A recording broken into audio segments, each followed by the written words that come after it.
नमस्कार, आप सभी का बहुत बहुत स्वागत है स्टडी आईक्यू पर। तो मैं निर्मेश कुमार आपका बहुत बहुत स्वागत करता हूं और आज के हमारे इस सेशन में हमारी जो स्टडी आईक्यू यूपीपीसीएस की टीम के द्वारा मेंस के टॉपिक्स को डिस्कस करने की सीरीज को शुरू किया है। तो उसमें आज हम लोग डिस्कस करने वाले हैं सतत विकास लक्ष्यों के बारे में, यानी कि सस्टेनेबल डेवलपमेंट गोल्स है क्या,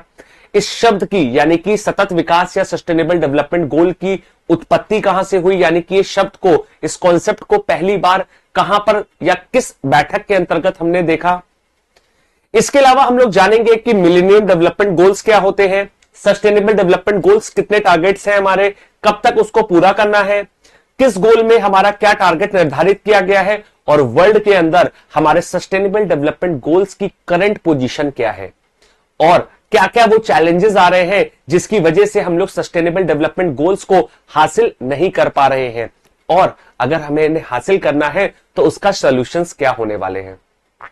तो दोस्तों, अगर हम जीएस पेपर 3 की बात करें, जहां पर इंडियन इकोनॉमी के हमारे टॉपिक्स मेंस में दिए हुए हैं, वहां पर सस्टेनेबल डेवलपमेंट गोल के सवाल लगभग हर वर्ष कहीं ना कहीं देखे गए हैं। और अगर आप इस टॉपिक की इंपॉर्टेंस को देखो तो वर्तमान के समय के लिए हमारा जो नीड ऑफ द आवर है वो वैसे भी हमारी क्या है, हमारा एनवायरनमेंट, इकोलॉजी और हमारा जो जलवायु परिवर्तन हो रहा है उसको हम किस प्रकार से टैकल कर सके और आने वाले पीढ़ियों के लिए उसको सजो के या बचा के रख सके। तो चलिए शुरू करते हैं आज के इस सेशन को और सबसे पहले जानते हैं सस्टेनेबल डेवलपमेंट के बारे में। दोस्तों, अगर हम सतत विकास या सस्टेनेबल डेवलपमेंट गोल्स की बात करें तो उसमें हमें सबसे पहले इस शब्द को जानना होगा जरूरी, यानी कि ये सतत विकास होता क्या है। तो सतत विकास की अगर हम इसकी परिभाषा को देखें जो कि हमारे वर्ल्ड में यूनाइटेड नेशंस के द्वारा दी गई है, वो क्या है। तो sustainable development is an development that meets the need of the present without compromising the ability of the future generation to meet their own need. यानी कि सतत विकास एक ऐसी व्यवस्था है विकास की जहां पर हम अपनी वर्तमान की जरूरतों की पूर्ति करते हुए अपने आने वाली पीढ़ियों के साथ या आने वाली पीढ़ियों के लिए जो हमारे प्राकृतिक साधन संसाधन या रिसोर्सेस है उनको उनके लिए भी बचा के या सजो के रखें। तो हो सकता है आपने इसे बहुत सारे स्टूडेंट्स जो इस टॉपिक को पहले पढ़े होंगे या उनको इसका मेन मतलब नहीं समझ में आया होगा। तो अगर मैं इसको पूरा सम अप करूं तो हमारे बचपन में हमारी दादी और नानी के द्वारा एक बहुत ही बढ़िया कहानी सुनाई जाती थी जिससे हमारे अंदर जो लालच है उसको हमारा क्या है उजागर करने को लेकर के या उस लालच पर नियंत्रण करने की बात कही जाती थी। तो क्या है वो कहानी, आइए उस कहानी पे नजर डालते हैं, क्योंकि मेरे हिसाब से सतत विकास लक्ष्यों के लिए सबसे पहले तो हमारी दादी नानी की जो ये कहानी है वो हमें यहां पर क्या है हमने सुनी है। अगर हम दोस्तों बात करें तो बचपन में आपने कहानी सुनी होगी सोने की अंडे देने वाली मुर्गी की, यानी कि एक व्यक्ति होता है जिसके पास सोने की अंडे देने वाली मुर्गी होती है। वो मुर्गी उसकी रोज उसको एक अंडा देती है और वो व्यक्ति क्या करता है, उस सोने के अंडे को बाजार में जाकर के बेच देता है और उस सोने के अंडे से जो भी धनराशि होती है उससे वो अपनी आजीविका या अपने जीवन व्यापन को चलाता है। लेकिन समय के साथ जब उसका लालच बढ़ता है, सोचता है कि इस मुर्गी के पेट में हजारों या सैकड़ों अंडे हैं, क्यों ना आज ही मार के खेल खत्म किया जाए और इस अंडे देने वाली मुर्गी के सारे सोने के अंडे आज ही लेकर के करोड़पति या अरबपति बन जाए।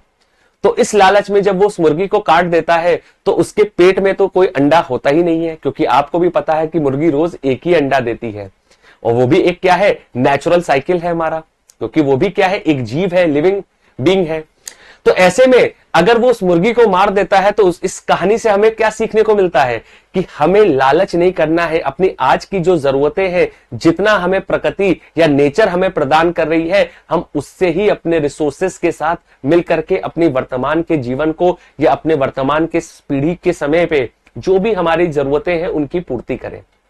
तो वो सोने वाली अंडे देने वाली मुर्गी क्या है, सस्टेनेबल डेवलपमेंट की परिभाषा के लिए बिल्कुल सही कहानी है हमारी दादी नानी की। तो यहां पर भी क्या है, हमारी भविष्य की जरूरतों का ध्यान रखना है और वर्तमान की जरूरतों की पूर्ति करना है, ताकि भविष्य की आने वाली पीढ़ियों के साथ हम कोई भी अपने साधन संसाधनों को इस प्रकार खराब ना कर दें कि वो लोग उससे वंचित रह जाएं। तो अगर हम दोस्तों इस शब्द की बात करें तो इस शब्द की सबसे पहली बार गणना हमारी एक रिपोर्ट में 1987 में हुई थी। कौन सी? ब्रुटनलैंड कमीशन रिपोर्ट में, जहां पर इन्होंने सस्टेनेबल डेवलपमेंट शब्द को सबसे पहली बार दुनिया के सामने उजागर किया था। अगर हम बात करें दोस्तों, तो दुनिया के तमाम देशों को यहां पर हमारे पृथ्वी को या हमारा जो ये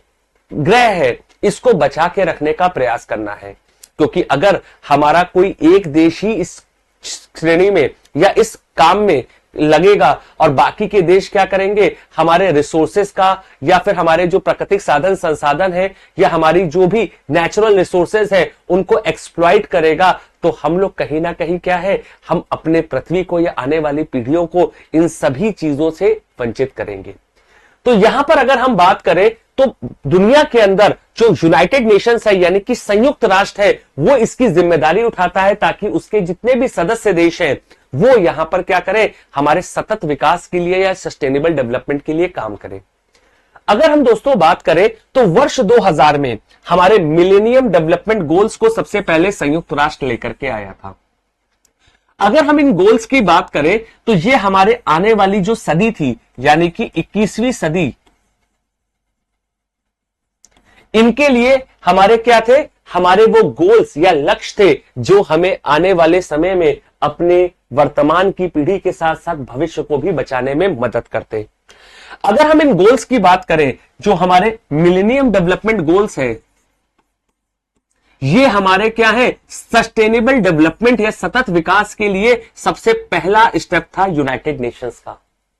और इसके बाद हमें देखने को मिले 2015 में सतत विकास लक्ष्य यानी कि सस्टेनेबल डेवलपमेंट गोल। अगर हम इनको इन शॉर्ट या एक लाइन में हमारा कंसाइज करें तो ये जो हमारे मिलेनियम डेवलपमेंट गोल्स थे ये बेसिकली क्या थे, 8 लक्ष्य थे, जबकि सस्टेनेबल डेवलपमेंट गोल्स में इनको और ज्यादा क्लियरली बाइफरकेट करके यहां पर 17 अलग अलग टारगेट्स को निर्धारित किया, जिसमें हम इन 8 को और इन 17 को अभी आगे सेशन में डिटेल में डिस्कस भी करेंगे। तो ये जो हमारे 2 कदम है ये संयुक्त राष्ट्र के द्वारा अपने सभी सदस्य देशों के लिए लेकर के आए गए। आइए सबसे पहले थोड़ा मिलेनियम डेवलपमेंट गोल्स के बारे में डिटेल में समझते हैं। अगर हम मिलेनियम डेवलपमेंट गोल्स की बात करें तो जैसा कि मैंने आपको बताया कि ये वर्ष 2000 में लाए गए थे, यानी कि 2000 में इसको लाया गया था, और इसको हमारा बेसिकली पूरा करने का जो लक्ष्य रखा गया था वो क्या रखा गया था, 2015। यानी कि ये जो गोल्स हैं बेसिकली क्या थे, 15 ईयर के टेन्योर के लिए लाए गए थे। और वहीं पर जब हमारा मिलेनियम डेवलपमेंट गोल्स का एंड हुआ 2015 में, तो हमको यहां पर सस्टेनेबल डेवलपमेंट गोल्स देखे गए नेक्स्ट 15 ईयर्स के लिए, यानी कि 2030 तक के लिए। अब हम यहां पर अगर बात करें तो ये जो सस्टेनेबल डेवलपमेंट गोल्स है ये एक प्रकार का क्या है, इसका ज्यादा एलोबरेटिव वर्जन है, क्योंकि अभी हम जब 8 मिलेनियम डेवलपमेंट गोल्स को देखेंगे तो आपको खुद ही वहां पे क्लैरिटी होगी कि वहां पर जो कई गोल्स ऐसे हैं जहां पर गरीबी, भुखमरी या फिर हमारी बीमारियों के लिए या फिर हमारी साक्षरता को लेकर के जो बात की गई है उसको अलग अलग गोल्स में और ज्यादा स्पेसिफिक तरीके से हमारे सस्टेनेबल डेवलपमेंट गोल्स में बाइफरकेट किया गया है। क्योंकि जब मिलेनियम डेवलपमेंट गोल्स आए थे तो दुनिया के सामने पहली बार इस प्रकार का कोई भी लक्ष्य या टारगेट निर्धारित किया गया था जहां पर हम लोग अपने भविष्य को संजो के रखने के लिए या वर्तमान पीढ़ी को आगे बढ़ाने में मदद करते। और जब हमारे पास वो 15 साल का एक्सपीरियंस हो गया या हमारे पास वो 15 साल के टाइम पीरियड में हमारे दुनिया के तमाम देशों ने उनको पूरा करने के लिए काम किया, तो उससे जो हमें सीख या समझ मिली तो हमने और ज्यादा डिटेल में जाकर के हर एक गोल्स को और ज्यादा स्पेसिफिक तरीके से ब्रेक करके उनको अलग अलग टारगेट्स में निर्धारित किया ताकि हम उन्हें पूरा कर पाए। अब आइए सीधे चलते हैं हमारे मिलेनियम डेवलपमेंट गोल्स पर। अगर हम दोस्तों मिलेनियम डेवलपमेंट गोल्स की बात करें, हमारा जो मिलेनियम डेवलपमेंट गोल्स है जैसा कि मैंने आपको ऑलरेडी बताया ये हमारे क्या है, वर्ष 2000 से 2015 के बीच पूरा करने के लिए लाए गए थे। जहां पर सबसे पहले अगर हम बात करें तो गोल नंबर 1 में क्या है, eradicate extreme poverty and hunger, यानी कि जो भीषण भुखमरी है और गरीबी है उसको खत्म करना है। अगर हम पहले गोल को देखें तो क्या कह रहा है, eradicate extreme poverty and hunger, यानी कि यहां पर अगर आप देखोगे, अभी हम आगे चल के जब सस्टेनेबल डेवलपमेंट गोल्स पढ़ेंगे तो यहां पर आप खुद देखिए, यहां पर हमारा क्या है, गरीबी और भुखमरी को एक साथ मिलेनियम डेवलपमेंट गोल्स में रखा गया है। और जबकि हमारे सस्टेनेबल डेवलपमेंट गोल्स में जब हम इनको आगे पढ़ेंगे तो ये दोनों क्या है, अलग अलग गोल्स हैं। इसी तरह अगर हम यहां पर गोल नंबर 2 की बात करें तो यहां पर हमारा क्या है, अचीविंग यूनिवर्सल प्राइमरी एजुकेशन, यानी कि यहां पर अगर आप देखो तो हमारी प्राथमिक शिक्षा को हमारा क्या सार्वभौमिक रूप से हमारा प्रसार करने की बात करता है। लेकिन अगर हम आगे चल के सस्टेनेबल डेवलपमेंट गोल्स की बात करेंगे तो उसमें सिर्फ प्राइमरी एजुकेशन ही शामिल नहीं है, बल्कि अच्छी गुणवत्ता के साथ या क्वालिटी एजुकेशन प्रोवाइड करना है, जहां पर हमारे प्राइमरी के साथ सेकेंडरी, सीनियर सेकेंडरी जैसे तमाम एजुकेशन के अलग अलग जो स्तर है या लेवल है उन सबको इंक्लूड है। प्लस हमारे क्वालिटी इंफ्रास्ट्रक्चर की भी बात होती है, हमारी जो आजकल की डिजिटल एजुकेशन है उसकी भी बात होती है, ताकि भारत में चाहे गरीब हो या अमीर सब तक अच्छी शिक्षा पहुंचे। क्योंकि शिक्षा क्या है, शिक्षा से ही हम आदमी को एक समृद्ध या गरीबी या भुखमरी से निकाल सकते हैं। क्योंकि अगर एक व्यक्ति शिक्षित है तो वो अपना रोजगार का या अपनी आजीविका के बारे में बेहतर तरीके से समझता है और उसको चलाने में या उसको प्राप्त करने के लिए उसको किसी भी प्रकार की चुनौती या कठिनाई नहीं होती है। इसी तरह अगर हम गोल नंबर 3 की बात करें तो यहां पर यह प्रमोट करता है gender equality and empowering women, यानी कि यहां पर आप देखोगे तो हमारी एक तो यहां पर लैंगिक समानता की भी बात कर रहा है और महिला सशक्तिकरण की भी बात कर रहा है। इसी तरह यहां पर गोल नंबर 4 में क्या है, रिड्यूस चाइल्ड मोर्टेलिटी, यानी कि हमारे जो शिशु का जो जन्म दर है या जन्म दर है उसको हमारा क्या है, हमारा कम करना है। यानी कि शिशु की जो मृत्यु दर है, बेसिकली जन्म दर तो गलत वर्ड हो जाएगा मोर्टेलिटी के लिए, शिशु की जो मृत्यु दर है उसको कम करना है। यानी कि प्रत्येक 1000 बच्चों के जन्म पर कितने बच्चों की मृत्यु होती है उसको हमें क्या करना है, रिड्यूस करना है। वहीं पर 5वां गोल जो है वो हमारा क्या कर रहा है, मैटरनल हेल्थ की, यानी कि हमारी जो माताएं हैं, गर्भवती माताएं हैं, उनके स्वास्थ्य की बात करता है। क्योंकि आप देखोगे यहां पे जो इमेज भी बनाया गया है उसमें एक दिल के रूप में एक गर्भवती महिला को दर्शाया गया है जिसके सीने में एक दिल धड़क रहा है, यानी कि एक न्यू लाइफ उसके पेट में है। इसी तरह combat HIV, AIDS, malaria and other disease.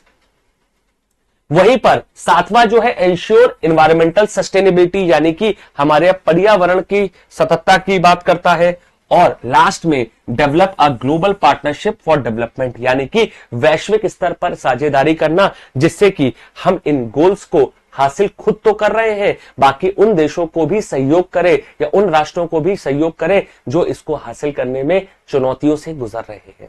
तो अगर आप इन गोल्स को देखो तो यहां पर हमारा ये क्या है, फर्स्ट जनरेशन ऑफ क्या है, हमारा डेवलपमेंट है, किसका, सस्टेनेबल डेवलपमेंट का, जहां पर पहली बार संयुक्त राष्ट्र के द्वारा इन मुद्दों को हमारा सार्वजनिक रूप से एड्रेस करने के लिए इनको टारगेट के रूप में निर्धारित किया। और जब हमने 2015 में जब इनको लेकर के आए, ये सफल हुए या विफल हुए, इसके ऊपर हम लोग अभी थोड़ी देर बाद जाके चर्चा करेंगे। अगर हम इनको देखें तो इससे हमको साफ साफ पता लगता है कि कहीं ना कहीं एक जागरूकता या एक सेंस ऑफ अर्जेंसी है हमारे संयुक्त राष्ट्र के अंतर्गत, जो कि इन मुद्दों को लेकर के हाईलाइट कर रहा है। अब अगर हम दोस्तों बात करें यहां पर सस्टेनेबल डेवलपमेंट की, क्योंकि ये वाले गोल्स का टारगेट तो हमारा ऑलरेडी बीत चुका है और आज के हमारी क्लास का टॉपिक भी क्या है, सस्टेनेबल डेवलपमेंट गोल्स। तो इसीलिए मैंने इसका जो एक पूरा टाइमलाइन है, चाहे वो ब्रुकलिन कमीशन की रिपोर्ट हो 1987 की, जहां पर सबसे पहले सततता की बात की गई, फिर 2000 में हमारा मिलेनियम डेवलपमेंट गोल्स को लाया गया और 2015 में जब सस्टेनेबल डेवलपमेंट गोल आए तो उसकी उत्पत्ति कहां से हुई, उसका पूरा फ्लो चार्ट आपको दिमाग में क्लैरिटी के साथ समझ में आए। अब आइए सीधे चलते हैं सस्टेनेबल डेवलपमेंट गोल्स पर। तो जैसा कि मैंने ऑलरेडी आपको बताया कि हमारा जो मिलेनियम डेवलपमेंट गोल्स थे वो क्या, जनरेशन 1 थे और ये क्या है, जनरेशन 2। क्यों? क्योंकि ये भी हमारे यूनाइटेड नेशंस के द्वारा ही जारी किए गए थे। तो ये जो गोल्स थे ये हमारे क्या है, वर्ष 2015 में लाए गए और 2030 तक इसके जो भी 17 लक्ष्य हैं, जहां पर हमारा गरीबी को खत्म करना, हमारे पृथ्वी को बचाना या प्लैनेट को बचाना, लोगों के बीच में समृद्धि को बढ़ावा देना, यानी कि सभी लोगों की समृद्धि या इंश्योर करना, प्रॉस्पेरिटी सभी की 2030 तक, इन सब की इन जनरल बात की गई है यूनाइटेड नेशंस के मेंबर के बीच में। अब आइए बिना समय गवाए सीधे चलते हैं हमारे इन गोल्स पर। देखिए, अब अगर आप यहां पे ध्यान दो तो ये जो 17 गोल्स है, हमने जो पहले मिलेनियम डेवलपमेंट गोल्स में देखा था कि कई गोल्स एक दूसरे के साथ क्या थे, इंटरलिंक होकर के एक गोल्स में थे। जैसे कि मिलेनियम डेवलपमेंट गोल्स में हमारा गोल नंबर 1 गरीबी की भी बात करता था, भुखमरी की भी बात करता था, लेकिन यहां पर हमारा जो गोल नंबर 1 किसकी बात कर रहा है, नो पॉवर्टी, यानी कि गरीबी को बिल्कुल खत्म करना। वहीं पर गोल नंबर 2 किसकी बात कर रहा है, जीरो हंगर की, यानी कि भुखमरी को खत्म करना। तीसरा गुड हेल्थ एंड वेलबींग, अगर आप वहां पर देखो तो वहां पर HIV, मलेरिया और अन्य डिजीज की बात की थी, लेकिन यहां पर हमारा ओवरऑल वेलबींग पर या फिर एक हेल्दी लाइफस्टाइल को लेकर के या एक गुड हेल्थ को लेकर के बात की गई है। इसी तरह अगर आप वहां पर मिलेनियम डेवलपमेंट गोल्स में देखो तो जैसा कि मैंने ऑलरेडी आपको बताया, यहां पे गोल नंबर 2 किसकी बात कर रहा था, प्राइमरी एजुकेशन को अचीव करने के लिए या यूनिवर्सल प्राइमरी एजुकेशन की बात कर रहा था। लेकिन यहां पर अगर आप देखोगे सस्टेनेबल डेवलपमेंट गोल्स में ओवरऑल क्वालिटी एजुकेशन की बात कर रहा है, यानी कि शिक्षा के हर एक स्तर पर,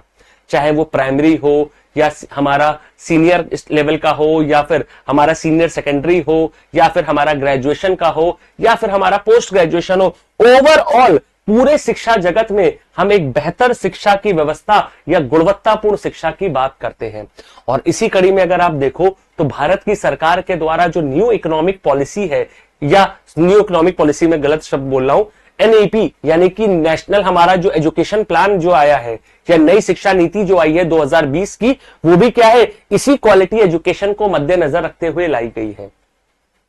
इसके अलावा हमारी जेंडर इक्वालिटी की बात होती है। अगर आप देखो तो यहां पर हमारा जो जेंडर इक्वालिटी है, यहां पर जेंडर इक्वालिटी और वुमेन एम्पावरमेंट एक साथ था, लेकिन यहां पर गोल नंबर 5 में हमारी लैंगिक समानता की बात करता है। और यहां पर आप देखोगे तो हमारे वर्गों में यानी कि पुरुषों में भी या फिर महिलाओं में भी अलग अलग प्रकार की जो असमानताएं हैं या समाज के अंदर जो इनइक्वालिटी है उसकी भी बात कर रहा है। यानी कि अगर आप देखोगे तो यहां पर एक एक चीज को स्पेसिफिकली टारगेट करके यहां पर हमारा क्या है, टारगेट के रूप में निर्धारित किया है। इसी तरह गोल नंबर 6 किसकी बात करता है, क्लीन वाटर एंड सैनिटेशन, यानी कि स्वच्छ पानी और हमारी साफ सफाई की। गोल नंबर 7 किसकी बात करता है, अफोर्डेबल एंड क्लीन एनर्जी की, यानी कि हमारे लिए क्या है, किफायती और स्वच्छ ऊर्जा हो। इसी तरह गोल नंबर 7 किसकी बात कर रहा है, decent work and economic growth की, यानी कि लोगों के पास एक बेहतर काम करने की व्यवस्था हो या एक बेहतर वर्किंग कंडीशन हो, और साथ साथ उसके साथ हमारी अर्थव्यवस्था का भी विकास हो। क्योंकि अगर किसी भी देश में रोजगार के पर्याप्त अवसर होंगे या फिर डिसेंट वर्क कल्चर होगा तो इससे हमारा जो इकोनॉमिक ग्रोथ है वो हमारा क्या होगा, बढ़ेगा, या देश की GDP में वो कहीं ना कहीं एक पॉजिटिव कंट्रीब्यूशन करेगा। इसी तरह यहां पर गोल नंबर 9 किसकी बात कर रहा है, हमारे उद्योगों की, नवाचार की और संरचनाओं की, यानी कि इंडस्ट्री, इनोवेशन एंड इंफ्रास्ट्रक्चर। और आज के समय में हर एक देश जो कि डेवलप होना चाहता है और खास तौर पे भारत जैसा देश जो कि एक डेवलपिंग कंट्री है, तो वहां पर अगर आप देखोगे तो अगर हम उद्योगों को बढ़ावा नहीं देंगे तो इससे देश की GDP नहीं बढ़ेगी, इनोवेशन या नवाचार नहीं लाएंगे तो टेक्नोलॉजी एडवांसमेंट नहीं कर पाएंगे, और इंफ्रास्ट्रक्चर नहीं रहेगा तो हमारे देश में हमारा जो डेवलपमेंट है वो नहीं होगा। क्योंकि किसी भी देश की इकोनॉमी के लिए जो इंफ्रास्ट्रक्चर है वो अहम भूमिका निभाता है, क्योंकि जब तक गवर्नमेंट का एक्सपेंडिचर या सरकार का खर्च हमारा इंफ्रास्ट्रक्चर में नहीं बढ़ेगा तो हमारा इकोनॉमी का जो साइकिल है वो बेहतर तरीके से मूव नहीं करता है। इसी तरह हमारे समाज में जितनी भी प्रकार की हमारी इनइक्वालिटी या असमानताएं हैं उसको समाप्त करना भी क्या है, हमारा सतत विकास लक्ष्यों का एक गोल है। अगर आप यहां पर ध्यान दो तो यहां पर जेंडर इक्वालिटी के साथ हमारे इनइक्वालिटी जो भी प्रकार की है, चाहे वो हमारी आय की असमानता हो या फिर रोजगार में असमानता हो, या फिर समाज में अगर आप देखोगे अन्य प्रकार की जो असमानताएं हैं, जैसे कि आपने देखा होगा कि कई बार कास्ट को लेकर के भी हमारे सोसाइटी में एक अलग सा क्या है, एक अलग सा हमारा लोगों के माइंडसेट है, तो उन सबको भी यहां पर क्या है, रिड्यूस करना है, यानी कि सभी लोगों को एक समान ट्रीट करना है। इसके अलावा हमारे शहरों को और हमारे जो कम्युनिटीज है, समुदायों को सतत बनाना है, जिसके लिए आपने देखा होगा भारत की सरकार के द्वारा स्मार्ट सिटीज भी लाए गए।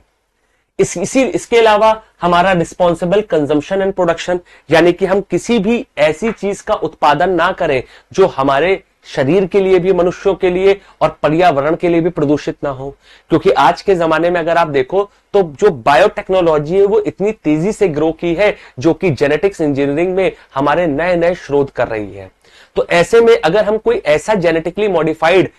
कोई भी ऑर्गेनिज्म को विकसित करते हैं जो सिर्फ हमारे लिए ही नुकसानदायक नहीं बल्कि हमारे पूरे आसपास के एनवायरनमेंट के लिए भी नुकसानदायक होता है,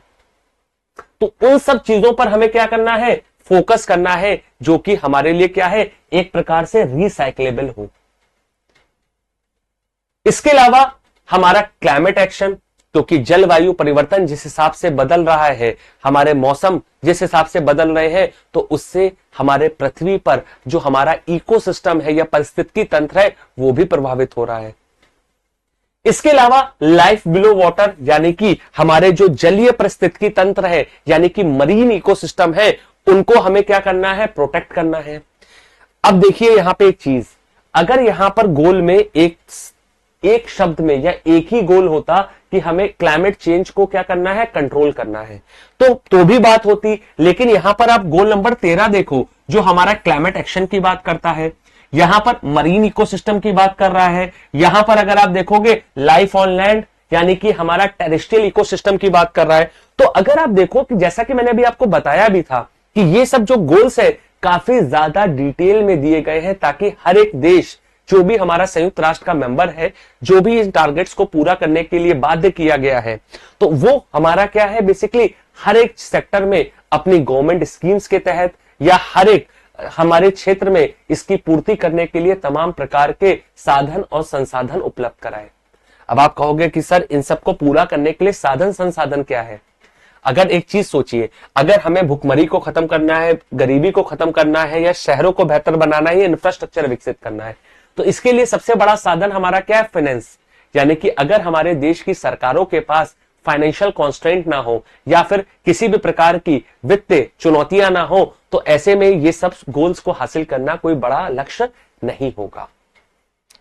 इसके अलावा अगर मैं बात करूं तो गोल नंबर 15 क्या है, लाइफ ऑन लैंड। 16 में अगर आप देखिए तो peace, justice and strong institution. अगर आज के समय में आप देखो तो दुनिया में हमारा कोई ना कोई देश किसी ना किसी देश के साथ हमारे युद्ध में लगा है। रशिया यूक्रेन की अगर हम बात करें, इराक की बात करें, ईरान की बात करें, तो यहां पे क्या है, कहीं ना कहीं अशांति का माहौल है। और जब कोई भी देश या दो देश हमारे युद्ध में होते हैं या वॉर में होते हैं, तो उससे हमारा ग्लोबल पीस पर भी असर पड़ता है। तो इसके लिए हमारे जो इंस्टीट्यूशंस है या हमारे ग्लोबल जो इंस्टीट्यूट्स है, उनकी अहमियत बढ़ जाती है, जो कि इंटरनेशनल पीस को मेंटेन करने में क्या है, अहम भूमिका निभाते हैं।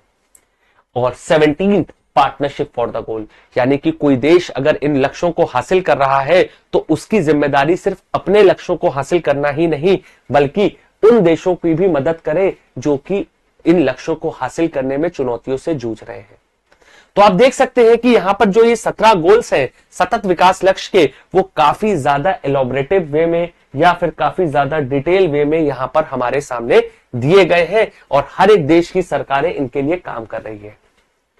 अब आपके मन में इसके बाद सवाल आ रहा होगा कि सर हर देश की सरकार काम कर रही है, हमारे देश की सरकार ने कुछ गोल्स के लिए एग्जाम्पल दे दीजिए, क्या काम किया।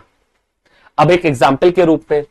अगर आप देखो, हमारे देश की सरकार के द्वारा महिलाओं के सशक्तिकरण की बात की गई है, जहां पर कन्या सुमंगला योजना उत्तर प्रदेश की सरकार की, या फिर हमारी लाडली लक्ष्मी योजना जो एक जैसी योजनाएं हैं एमपी सरकार की, या लाडली बहन योजना महाराष्ट्र की, ये सब क्या है, वुमेन एम्पावरमेंट के लिए है, ताकि बालिकाओं को हमारा क्या है, जो लोग शिक्षा नहीं प्रदान कराते तो वो लोग बच्चों को शिक्षा प्रदान कराए। अगर फाइनेंशियल कॉन्स्ट्रेंट है तो सरकार इस योजना के तहत उन्हें आर्थिक मदद कर रही है, तो उससे क्या होगा, हमारी जेंडर इक्वालिटी बढ़ेगी। तो जो लोग या जो मां बाप लड़कियों को नहीं पढ़ा रहे, इन सब स्कीम से क्या है, वहां पर बच्चियों को शिक्षा प्रदान की जाएगी। इसके अलावा अगर आप देखो, हमारे देश की सरकार के द्वारा और भी तमाम योजनाओं को लाया है, जैसे कि मैंने आपको नई शिक्षा नीति 2020 की बताई, तो किसके लिए, गुणवत्तापूर्ण शिक्षा के लिए। इसके अलावा अगर आप देखो, हमारे देश की सरकार जीरो हंगर के लिए कौन सी स्कीम लाई। कोविड में आपने देखा होगा जब लॉकडाउन लगा था तो हमारे देश के गरीब परिवारों को सरकार ने मुफ्त राशन दिया था, और उस स्कीम को आज भी सरकार ने एक्सटेंड किया है, जहां पर सरकार ने 80 करोड़ परिवारों को हमारा प्रधानमंत्री गरीब कल्याण अन्न योजना के तहत मुफ्त राशन दे रही है। इसी तरह अगर आप देखो, हमारे देश की सरकार अफोर्डेबल एंड क्लीन एनर्जी के लिए पीएम कुसुम योजना लेकर के आई है, जहां पर किसानों को सौर ऊर्जा संचालित सोलर पंप दे रही है, जिससे कि उनका एक तो हमारा बिजली का खर्च ना हो और सूर्य देवता की मेहरबानी से वो अपने फसलों की सिंचाई करे। क्योंकि सोलर एनर्जी क्या है, क्लीन एनर्जी है और अफोर्डेबल भी है। क्यों? क्योंकि इसके लिए कोई भी चार्ज नहीं लगता, सूरज देवता से कोई चार्ज तो लेना नहीं है। तो सोलर क्षेत्र में सरकार क्या है, अफोर्डेबल और क्लीन एनर्जी लेके आई पीएम कुसुम। तो ये सब क्या है, हमारे देश की सरकार के द्वारा भी इन लक्ष्यों को हासिल करने के लिए तमाम एफर्ट्स और प्रयास किए जा रहे हैं। अब आइए इनके कुछ मेन पॉइंट्स पे डिस्कशन करते हैं। यानी कि अभी भी अगर हम देखें तो हमारा देश क्या, दुनिया के तमाम देश इन लक्ष्यों से पिछड़ रहे हैं, चाहे वो मिलेनियम डेवलपमेंट गोल्स रहे हो। क्योंकि जब मिलेनियम डेवलपमेंट गोल आए थे तो हमारे जो दुनिया के तमाम देश हैं उनके पास इतनी समझ या इतने फाइनेंशियल क्या थे, बैरियर थे उनके पास, कि वो इस चीजों को अचीव करने के लिए कहीं ना कहीं उस स्तर पे पहुंच ही नहीं पाए। और अगर हम आज के समय में देखें, जहां पर हमारे पास टेक्नोलॉजी भी है, साधन भी है और हमारे पास उन प्रकार की व्यवस्थाएं भी हैं जिससे कि हम इनको हासिल कर सकते हैं, लेकिन उसके बावजूद भी आज 2025 में भी हम इन लक्ष्यों से काफी दूर हैं। अब अगर इनके चुनौतियों की बात करें कि क्या क्या चुनौतियां या क्या क्या वो रीजंस हैं जिसकी वजह से दुनिया के वो तमाम देश और इवन भारत भी हमारा सस्टेनेबल डेवलपमेंट गोल्स के टारगेट को अचीव करने में पिछड़ रहा है या लैग कर रहा है, तो सबसे बड़ा है एक्सक्लेरेशन ऑफ कॉन्फ्लिक्ट्स, यानी कि हमारे जो वाद विवाद और जो युद्ध हो रहे हैं। जैसे अगर आप देखो, पिछले 1.5-2 सालों से रशिया यूक्रेन का जो युद्ध चल रहा है, उसकी वजह से भी क्या है, दोनों देशों के साथ अन्य देश भी उसी युद्ध में लगे हैं। तो आपस में हमारा जो गोल नंबर 17 है, जहां पर हम लोग एफर्ट करते हैं कि अपने साथ साथ दूसरों को भी मदद करें या दूसरे देशों की भी मदद करें, वो सब नहीं हो पाता। और जब दो देश युद्ध में लगे हैं, गोला बारूद चल रहा है, तो ऐसे में जलवायु परिवर्तन की रक्षा कहां हो पाएगी। ठीक है, तो सबसे बड़ा क्या है, हमारे देश दुनिया के अंदर जो कॉन्फ्लिक्ट इश्यूज अराइज हो रहे हैं। इसके बाद फाइनेंशियल इश्यूज,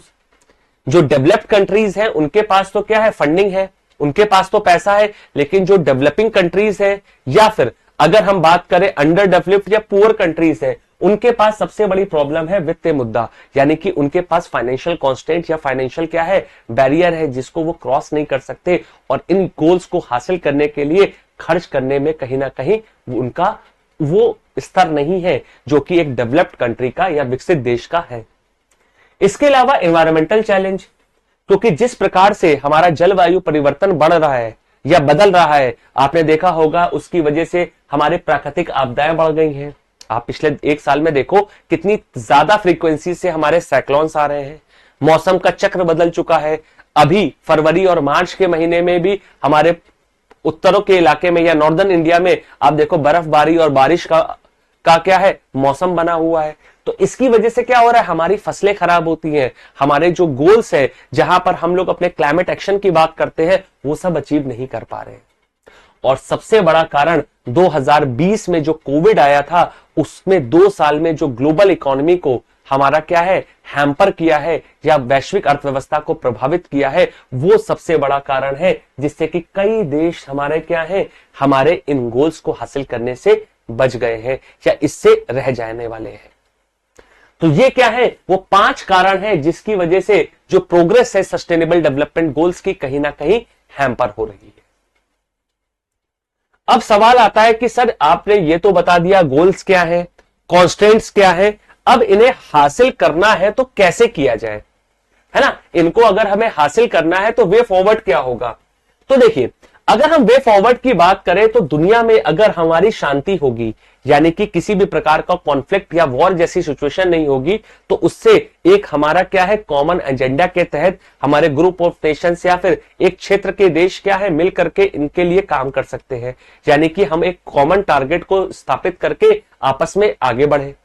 दूसरा फाइनेंस, यानी कि अगर हमारे जो वैश्विक संगठन है जैसे वर्ल्ड बैंक हो गया या IMF जैसे हो गया या संयुक्त राष्ट्र भी हो गया, उन देशों को जो हमारे काफी पिछड़ गए हैं या फिर हमारा उन लक्ष्यों तक पहुंचने में उनको क्या है फाइनेंशियल बैरियर लग रहा है, तो उनको फाइनेंशियल हेल्प करी जाए। इसके साथ साथ जो डेवलप्ड कंट्रीज है या विकसित देश है जो ऑलरेडी इन गोल्स को हासिल कर चुके हैं या वो 2030 तक हासिल कर लेंगे, तो वो भी किसी ना किसी प्रकार की ग्रांट या अनुदान वो भी क्या करें ऐसे देशों को उपलब्ध कराएं जो इन गोल्स से वंचित रहने वाले हैं। और इसके अलावा क्लाइमेट चेंज के लिए हमें एक्शन लेना है। हाल ही में आपने देखा कि कन्वेंशन ऑन बायोडायवर्सिटी के द्वारा काली फंड को लॉन्च किया गया, कली फंड को, जहां पर वो प्राइवेट कंपनीज को भी पहली बार हमारे किसी यूनाइटेड नेशंस के फ्रेमवर्क या कन्वेंशन में इंक्लूड किया गया है और उन पर भी एक प्रकार का फाइनेंशियल ऑब्लिगेशन लगाया गया है कि वो लोग भी अपने प्रॉफिट से कुछ हिस्सा हमारा कंट्रीब्यूट करें इंडिजिनियस पीपल के लिए, हमारा बायोलॉजिकल डायवर्सिटी को क्या करने के लिए, इंप्रूव करने के लिए। तो जब तक हम ऐसे प्रयास नहीं करेंगे तब तक हमारे पास क्या है हम इन कॉमन गोल्स को हासिल नहीं कर पाएंगे। और सबसे लास्ट में और इंपॉर्टेंट, हमें सिनर्जी बनानी है डिफरेंट टारगेट्स के बीच में, यानी कि हमें एक गोल्स के साथ दूसरे गोल को इस प्रकार इंटरलिंक करना है कि अगर हमने एक गोल हासिल किया तो दूसरा भी कर लेंगे। अब इसके लिए अगर आपके दिमाग में कोई भारत की सरकार की अच्छी योजना नहीं आ रही है तो कहीं ना कहीं आप क्या है थॉट प्रोसेस में कमी है। क्यों? क्योंकि अगर हमें सिनर्जी बनानी है दो डिफरेंट टारगेट्स को अचीव करने के लिए, आइए एक बहुत बढ़िया स्कीम को बताइए मुझे। यानी कि अगर हम जीरो हंगर को और क्वालिटी एजुकेशन को अचीव करना चाहते हैं तो भारत की सरकार की एक योजना है। कौन सी योजना है? मिड डे मील योजना। कि अगर हम बच्चों को एक अच्छी गुणवत्ता का पोषण वाला भोजन स्कूल में उपलब्ध करा रहे हैं तो सरकार उस योजना को क्यों लाई थी? ताकि गरीब परिवार के बच्चे या वो माँ बाप जिनके पास पैसा नहीं है, बच्चों को खाना नहीं खिला पाते, तो स्कूल भेजेंगे इस लालच में कि उनको एक वक्त का खाना मिलेगा। तो इससे क्या है भुखमरी भी समाप्त हो रही है और हमारा क्या है क्वालिटी एजुकेशन भी बच्चों को मिल रही है। तो मिड डे मील योजना क्या है? एक प्रकार का सिनर्जी बना रहा है किसके लिए? Goal number 2 and goal number 4 को हासिल करने के लिए। तो ये हमारा क्या है सस्टेनेबल डेवलपमेंट गोल्स का एक ओवरव्यू, या फिर एग्जाम में जो भी सवाल हमारे बनते हैं सस्टेनेबल डेवलपमेंट गोल्स को लेकर के, उसको आप यहां से टैकल कर सकते हो। तो आई होप कि आपको सस्टेनेबल डेवलपमेंट गोल्स का एक बेसिक से लेकर के एडवांस तक का पूरा नॉलेज और कॉन्सेप्ट क्लियर हो गया होगा। और अगर आपके मन में कोई भी डाउट है या कोई भी सवाल उत्पन्न होते हैं कि सर इस गोल को लेकर के या इसको लेकर के सरकार की कोई स्कीम बता दीजिए, तो आप मुझे कमेंट बॉक्स में अपने कमेंट्स कर सकते हैं। तो इसी के साथ आज्ञा दीजिए कि आज के सेशन को हम लोग यहीं पे समाप्त करते हैं और आपसे मुलाकात करते हैं एक नए सेशन में, जहां पर जीएस पेपर 3 के एक नए टॉपिक्स को डिटेल में इसी प्रकार से एनालाइज करते हुए एग्जाम के पर्सपेक्टिव से कवर करूंगा। तो take care, all the very best and have a good day.